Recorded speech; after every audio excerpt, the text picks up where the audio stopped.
안녕하세요. 여러분들은 지금 카본 로드 자전거의 C클램프 부분에 크랙이 난 모습을 보고 계십니다. 오버토크로 인해서 크랙이 난 모습인데요. C포스트도 길게 세로로 크랙이 났습니다. 그럼에도 불구하고 몇 달 동안 눈치를 못 채고 계속해서 탈 수 있었던 것은 C포스트 길이도 길고 C포스트는 세로로 크랙이 났었기 때문인데요. 이제 알았으니 수리를 하던지 교체를 하던지 해야 되는 상태입니다. 이 자전거 같은 경우에는 업체 측에 물어봤는데 C클램프 부분이라서 좀 카본 수리는 좀 어렵다, 이렇게 답변을 받은 상태입니다. 클램프 부분이 계속해서 볼트로 조이고 안장을 높낮이 조절하면서 계속 움직일 수 있는 부분이기 때문에 차라리 탑 튜브나 다운 튜브가 중간이 부러졌다면 수리가 가능할 거예요. 그런데 C클램프 같은 경우에는 이렇게 수리가 어려운 측면이 있습니다. 업체에서 하는 말도 맞습니다.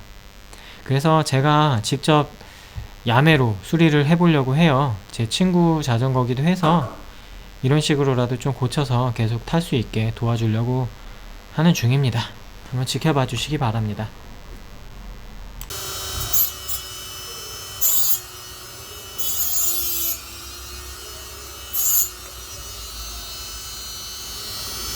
크랙난 부분의 표면을 벗겨낸 상태입니다. 그래서 잘 드러나게끔 어느 정도 벗겨냈고요. 이제 작업을 해볼게요.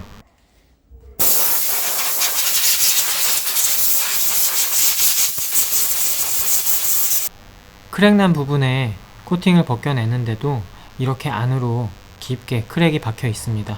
완전한 크랙이죠. 이제 이 부분에 에폭시라는 접착제가 스며들 수 있게 하고 그 위에는 카본 원사로 한 번 더 씌워서 마무리하도록 하겠습니다. 일단은 필요한 카본 원사를 계산하기 위해서 이렇게 테이프를 붙이고 그림을 대충 그려봅니다. 이렇게 하고 나서 그만큼만, 필요한 만큼만 사용을 할 거예요. 테이프를 붙인 상태에서 이 카본 원사가 실처럼 이렇게 꼬아져 있기 때문에요, 그냥 하면 계속 풀려버리거든요. 이렇게 마스킹이나 이런 식으로 테이프를 붙여서 이렇게 잘라주면은 편리하게 자를 수 있습니다. 네, 다 잘랐고 이 위에다가 이제 어느 정도 에폭시를 이제 들어가게 해야 되거든요. 에폭시는 경화제하고 주제를 같이 섞어가지고 비슷한 카본 원사 사이사이에 다 들어갈 수 있도록 이렇게 미리 한번 발라주고 나서 프레임에도 조금씩 발라놓고, 그리고 나서 넘치는 에폭시들은 또 치워줘야 돼요.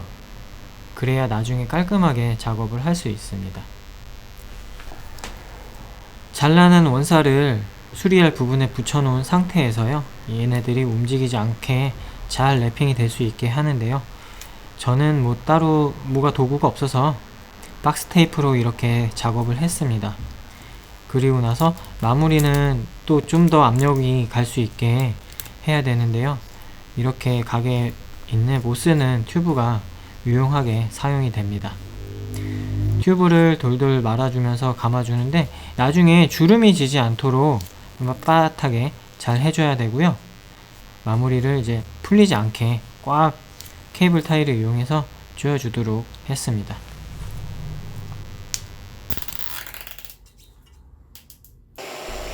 그리고 이렇게 1시간 정도 열을 가해줘야 되는데요, 내부에 열이 골고루게 전달될 수 있도록 열풍기보다는 집에서 하실 거면 이렇게 헤어 드라이기를 쓰시는 게 좋을 것 같아요. 골고루 사방으로 전달이 되기 때문에 한 곳에 집중이 되지 않고 온도가 한 곳에 너무 집중되다 보면 카본이 녹을 수도 있어서 그런 부분들을 좀 주의하셔야 됩니다.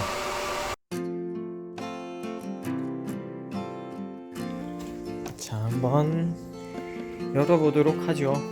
잘 됐을까?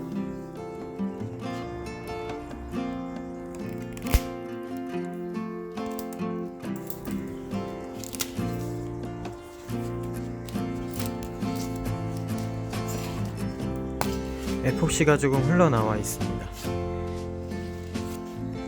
떨어뜨려야겠죠.